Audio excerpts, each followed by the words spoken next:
जहां तक हर आत्मा को मुझ आत्मा द्वारा सुख मिले।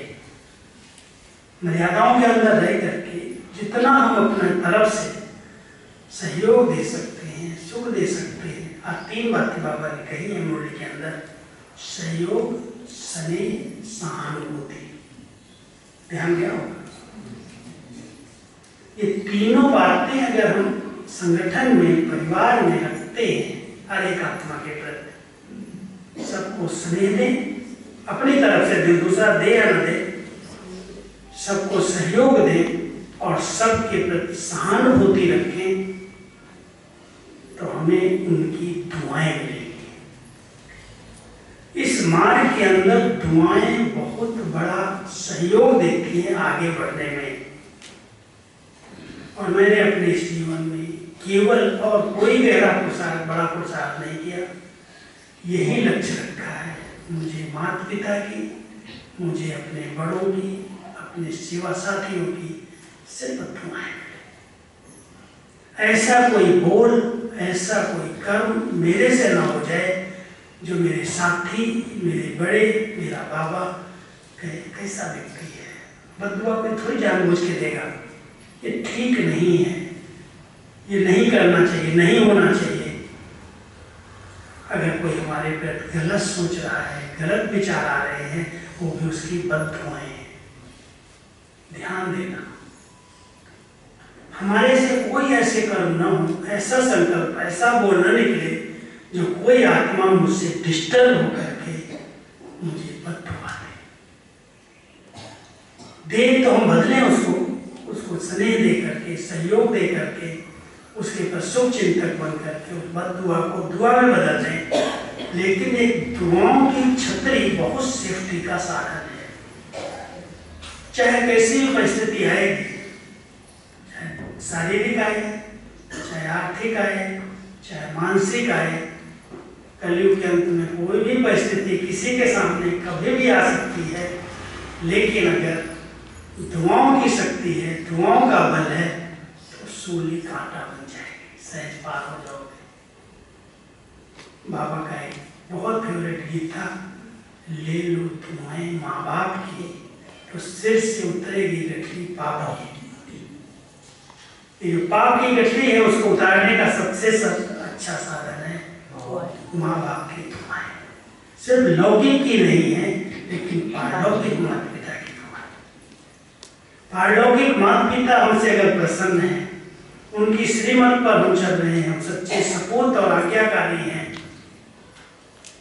लौकिक तो बाबा कई बार कहता है, वो तो नर्क में धकेलना चाहता है। और विशेष करके ज्ञानी तो आत्माओं के लिए कहूं, कहना चाहिए कि नहीं? माँ बाप अपनी बच्चियों को तो सरेंडर करने के लिए तैयार हो जाते हैं, कहते हैं तो दूसरे घर जाने वाली है, ये भले ब्रह्मा कुमारी बन जाए। लेकिन अगर बच्चा है तो इसकी शादी करेंगे तो बहू आएगी, समय पर कम से कम जरूरत पड़ेगी तो मदद करेगी। ज्ञानी होने के बाद कोई ऐसे विरले माँ बाप है जो अपने बेटे की शादी करने के लिए मना करते हैं। है ऐसे कोई जिन्होंने मना कर दिया अपने बेटे को नहीं शादी करनी चाहिए, बेटे की शादी करा दो। मैं अपना थोड़ा सा अनुभव सुना देता हूँ। मेरे लौकिक में पिताजी 3 भाई, बड़े भाई ने छोटे से ही संन्यास ले लिया और वो संन्यास में गोरखनाथ बाबा के चेले बने और वो झाड़ फूक तंत्र मंत्र सब कुछ सीख करके एक मंदिर बना करके अलग ही रहने लगे। पिताजी को ज्ञान मिला, उनको हम 2 बच्चे हुए थे, सरोज दीदी जो आई थी और मैं। और चाचा जी छोटे ही थे, ज्ञान मिल गया, वो कुमारी रहे, वो भी शादी नहीं किया। अब 3 के बीच में मैं लौटा, ज्ञान में आए। पिताजी की बहुत भावना कि ये सब बच्चे इसी सेवा में लग जाए, इसी कार्य में लग जाए, उनका निश्चय बहुत अटूट था। और दादाजी हमारे पिताजी के बड़े भाई का फुल विरोध, कुछ भी हो जाए इसको बाबा से मिलने नहीं देना, इसको ब्रह्मा कुमारी आश्रम में जाने नहीं देना, कहीं भी नहीं जाने देना। अपने मंदिर में बिठा देना। जब मैं 4 या 5 साल का था मेरे को चेचक हुई। मेरे छोटा भाई और था, चेचक में उसने शरीर छोड़ दिया। अब घर में तो भय हो जाता ना, एक गया है दूसरा भी न चला जाए। तो उन्होंने कहा मैं इसको बचा लूंगा, लेकिन मैं तुम्हारे को नहीं दूंगा, मैं अपने पास रखूंगा। तो उन्होंने बचा तो लिया मुझे, लेकिन यही बंधन डाल दिया कि मेरे पास ही रहेगा। उन्होंने मुझे पढ़ाया, दादाजी ने। और जो पूजा पाठ तंत्र मंत्र वाली विद्या थी मुझे तो साथ में बिठा के वो भी कराने लगे। स्कूल जाओ, पढ़ो, भोजन भले माँ के पास करो, रात में यहाँ आओ, मंदिर में बैठो, करता था। बाबा कानपुर में आए, बहनें कानपुर में आई, दादियाँ आई, मैं कहीं नहीं गया। कोई इंटरेस्ट नहीं, ऐसी बुद्धि कर दिया, कोई इंटरेस्ट नहीं। लेकिन ड्रामा और बाबा की नज़र, बाबा के पत्र हर हफ्ते, हर 15 दिन में मेरे घर में आते और मेरा नाम उसमें जरूर हाईलाइट होता। राजेंद्र प्रसाद बच्चे को बाप दादा की याद देना। बाबा की नजर तो पड़ी थी। अचानक मई महीने में छुट्टी थी और मई महीने की छुट्टी में मैंने छुट्टी मांगी। दादाजी 1 महीना छुट्टी है, मैं कहीं नहीं जाता हूँ पूरे साल में, क्योंकि लौकिक से पूरा कट। मेरे मामा कौन है, मासी कौन है, फलाना कौन, मुझे तो कुछ भी पता नहीं। स्कूल जाना, मंदिर में बैठना, स्कूल जाना, इसके अलावा कहीं नहीं गया। तो जब मैंने अचानक कहा 1 महीने की छुट्टी है, मुझे माउंट आबू घूमने की दिल है, मैं जाऊँ, तो उन्होंने ऐसे कहा भले जाओ। अब उनको क्या पता है जाएगा तो आएगा।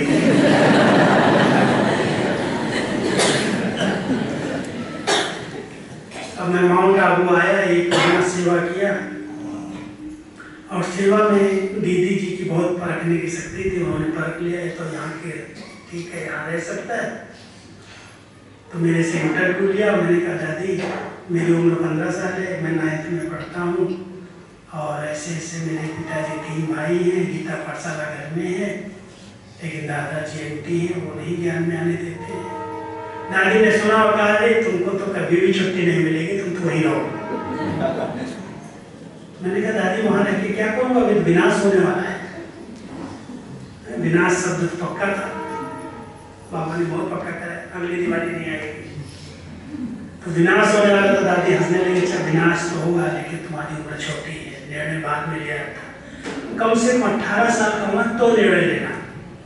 हमने 18 साल में 3 साल निकल जाएंगे और फिर विनाश 2 साल में हो जाए, 76 में विनाश हो जाएगा।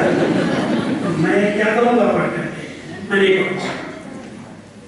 बहुत प्यार से समझाया, देखो भाई उम्र छोटी है, पिताजी की चिट्ठी भी नहीं लाए हो, चिट्ठी चाहिए पहले, उनकी छुट्टी चाहिए सबकी, फिर थोड़ा सा 1 साल तो पढ़ लो, हाई स्कूल करके आ जाना।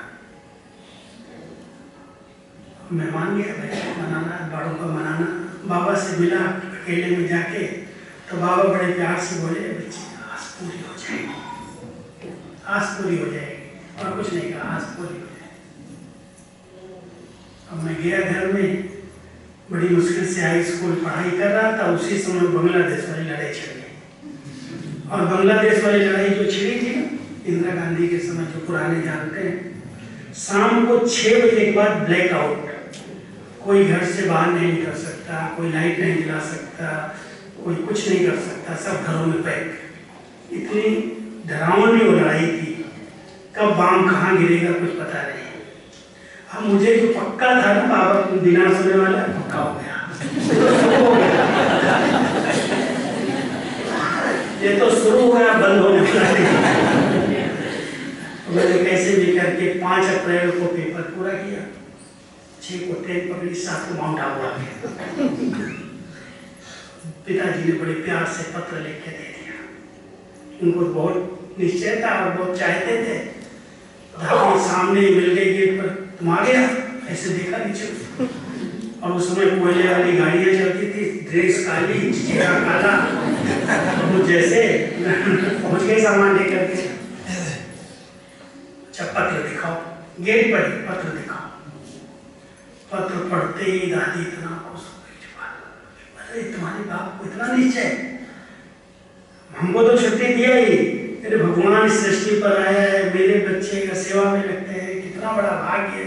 ऐसे ऐसे बड़ा नशे का पत्र लिखा था, और हो सके तो दादी मुझे भी छुट्टी दे देना। तो बस दादी तो खुश हो गई पत्र देख करके, मुझे सेवा में लगा दिया। फिर ये सब सीखा मैंने। लेकिन वो दादाजी के अंदर जो ठक लग गया ना, उनके गलत काम हो गया, तो उन्होंने विधि बनाई। और विधि क्या बनाई कि कैसे भी करके उसको वापस लाना है, अपनी सब शक्तियों का प्रयोग करने लगे, तंत्र मंत्र विद्या का प्रयोग।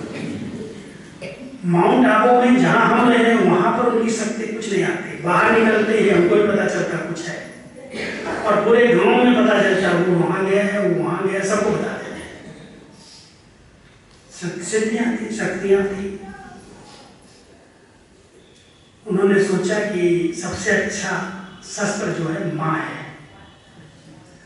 माँ अगर बार बार कहेगी राजू को बुला दो, तो इनको बुलाना ही पड़ेगा। तो माँ के ऊपर क्या किया, जो कभी घर से निकलने वाली नहीं, उसको ही कुछ कर दिया। रोज 2-3-4 दिन में हर घर में जाके राजू को बुला दो, राजू को बुला दो, राजू को बुला दो। जब तक हमारे तक संदेश आया, उस समय मोबाइल तो थे नहीं, फोन तो थे नहीं, तब तक उस आत्मा ने शरीर छोड़ दिया। अब आप समझ सकते हो, जिस घर में एक माँ सारे घर को संभाले, खेती संभाले, गाय बैल संभाले, सबको भोजन बना के खिलाए, जो एक आधार है, धुरी है, उसी को ही वही चली गई। अब दादी को जब पता चला, मधुबन में जब समाचार पहुंचा, मुझसे देखती दादी कहती देख, मैं बोला था तेरे पर पेपर आएगा, बहुत बड़ा पेपर आया है, और पेपर पास करेगा कैसे मुझे बता दे, जाओ जाना तो पड़ेगा। मैं दादी मैं जाता हूँ, सरोज दीदी को साथ लेके मैं गया, और जब गया तो एक संदेशी को साथ लिया, और संदेशी को दुभोग में जब वो बैठी, सब 10 बाबा ने वहां दिखा दिया ऊपर, और कहा केवल 3 दिन तक बाबा इसकी रक्षा करेगा, 3 दिन के बाद रहेगा तो बाबा ने जवाबदार है। मैंने भोग करवाया, ब्रह्मा भोजन कराया, सब कुछ किया। फिर मैं जो कह रहा था कि माँ की ममता जो होती है, उनकी यही होती है, बच्चे की शादी करनी चाहिए। ज्ञानी है, समझदार है, रोज मोड़ी सुनने वाली है, तो उसके अंदर बेटी भले सरोज दीदी गई हमारी सेंटर पर, उसके लिए कोई संकल्प नहीं, लेकिन बेटे को घर में रह के इसकी शादी कर। जब उसने शरीर छोड़ा, और जब मैं 3 दिन के अंदर सब कार्यक्रम करके निकलने लगा वहां से, तो मुझे पिताजी कहते हैं मुझे क्या करना है, चाचा जी कुमार, पिताजी कुमार, वो दादाजी तो थे ही कुमार, और सब घर में कोई खाना बनाने वाला नहीं, कोई उनको संभालने वाला नहीं। एक बहुत बड़ा पेपर, और मैं 3 दिन में विदाई ले रहा हूँ, सरोज दीदी भी निकल गए वहां से। हमने अच्छा ये बताओ माता जी ने क्या क्या रखा है संभाल के, अंदर क्या है। तो जब मैंने उनके सब देखे जेवर, कपड़े, शादी की पूरी तैयारी गुप्त रीति से, पिताजी को पता नहीं, इतनी अच्छी साड़ियां थी, इतने गहने थे, इतने जेवर थे, सब कुछ तैयार था। हमने कहा देखो ये माँ को मुक्ति नहीं मिलेगी जब तक ये चीजें यहाँ रखी रहेंगी, इसको या तो सेंटर पर दे दो या तो बेच दो, मुझे एक चीज भी इसकी नहीं चाहिए। चुपचाप उनको डायरेक्शन दिया कि ये सब बेचो, घर बाबा का है, खेती बाबा की है, हमने सब समर्पित की है, वो बेचने की जरूरत नहीं है, लेकिन ये जो सामग्री है इसको बेच दो, मुक्त हो जाएगी, हटा दो इसको यहाँ से, दान कर दो। कह के चलाया। पिताजी को निकालने में करीब 1-1.5 साल लगा, वो सब कुछ निकाला, सब कुछ खत्म किया, दुकान में बैल गाय जो भी थी। और फिर उसके बाद कहते अब क्या करूँ, मैं चाचा जी को बुलाया, सेवा में लगा दिया, मधुबन में आवास निवास दे दिया। थोड़े दिन के बाद चाचा पिताजी का फिर टेलीग्राम आता, मैं बीमार हूँ, मैं क्या दादी जी कहते उसको क्यों बिठाया, उसको बोला। चाचा जी समर्पित, पिताजी समर्पित, बहन तो सेंटर पर थी, मैं भी मधुबन में, और कुल दीपक बाबा। अब बाबा ने कुल दीपक का काम किया है, अभी भी बैठा है घर में, खेती संभालता है, दुकान संभाल, घर संभालता है और पूरा क्लास संभालता है। रोज भोग लगता है, मुरली चलती है, घर में बढ़िया गीता पाठशाला है, गांव वाले जो ज्ञान में चलते हैं वही संभालते हैं। जो कुछ देना है खेती से पैदा होता है भेज देते हैं, दे जाते हैं। हम लोगों का कोई टेस्ट। पिछले साल चाचा जी ने मधुबन में शरीर छोड़ा, उसके पहले पिताजी ने शरीर छोड़ा मधुबन में। सारा ही परिवार स्वाहा हुआ, और साथ साथ आज इतना अच्छा घर है, कोई भी जाए आश्रम बना हुआ है, 10, 20, 50 जा करके रह सकते हैं, खा पी सकते हैं, पिकनिक करते हैं। लेकिन विजय निश्चय की होती है, वहाँ जरा भी अगर हम ठंडे हो जाते हैं, ये सब कैसे होगा, अभी तो रहना पड़ेगा, अभी तो करना पड़ेगा। तो बाबा कहता है ये सब बहानेबाजी, अलबेलापन कहीं भी आत्मा को नुकसान पहुंचा सकता है। जहाँ दृढ़ता है वहाँ विजय, सफलता है। इस